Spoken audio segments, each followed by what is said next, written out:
saya asal sekolah dari SMKN 1 Saleh. Sekolahnya bayar? Bayar untuk uang gedung. Hah? Uang gedung. SMK negeri? Hah? Infak. SMK negeri? Iya. Oh, oke. Belakangan viral video seorang siswi SMKN 1 Sel Rembang, Jawa Tengah mengaku kepada Gubernur Jawa Tengah Ganjar Pranowo membayar uang gedung. Buntut dari pengakuan tersebut, Kepala SMKN 1 Sel Rembang, Jawa Tengah, Widodo, dipecat dari jabatannya. Ketika dimintai keterangan, Widodo berdalih pembayaran uang gedung tersebut merupakan infak pembangunan musala.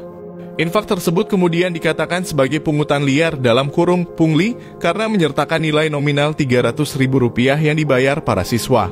Dia pun kini dipindah tugaskan di cabang Dinas Pendidikan dan Kebudayaan wilayah I3 Jateng.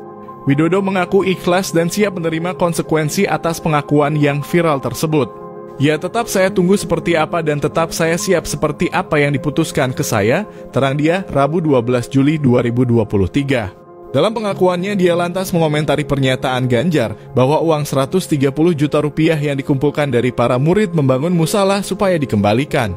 Ia memastikan saat itu sudah berkoordinasi baik dengan para wali murid maupun komite sekolah. Itu sebagian dari wali murid itu sudah ikhlas kalau disuruh mengembalikan. Mereka tidak mau menerima. Kalau dikembalikan ya saya tolak, wali murid bilangnya seperti itu, ucap dia saat dihubungi Kompas.com Rabu 12 Juli 2023. Ia mengaku mendapat respons positif dari para tokoh masyarakat terkait inisiatif membangun musala menggunakan dana iuran itu. Bahkan pria yang sudah belasan tahun berkarir sebagai pendidik itu mengaku juga didukung rekan seprofesinya. Banyak yang mendukung saya termasuk teman-teman se-Provinsi Jawa Tengah, banyak yang mendukung saya, cuman untuk bersuara itu takut mas. Bahkan banyak sekolah yang menarik iuran jutaan, lebih itu juga nggak masalah, cuman kemarin juga mungkin harinya saya, terang dia.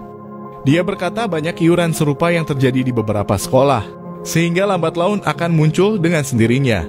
Nah itu kan muncul di postingan TikToknya Pak Ganjar ya. Mungkin nggak ada intern guru atau kepala sekolah.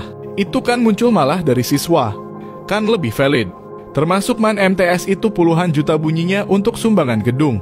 Kalau saya pribadi siap menerima, cuman ini efeknya kan ke kebijakan ya, jelas dia. Sementara itu, kata Widodo, sebelum peristiwa itu ramai, dirinya sebenarnya sudah mengajukan penambahan sarana dan prasarana dalam kurung sarpras sekolah.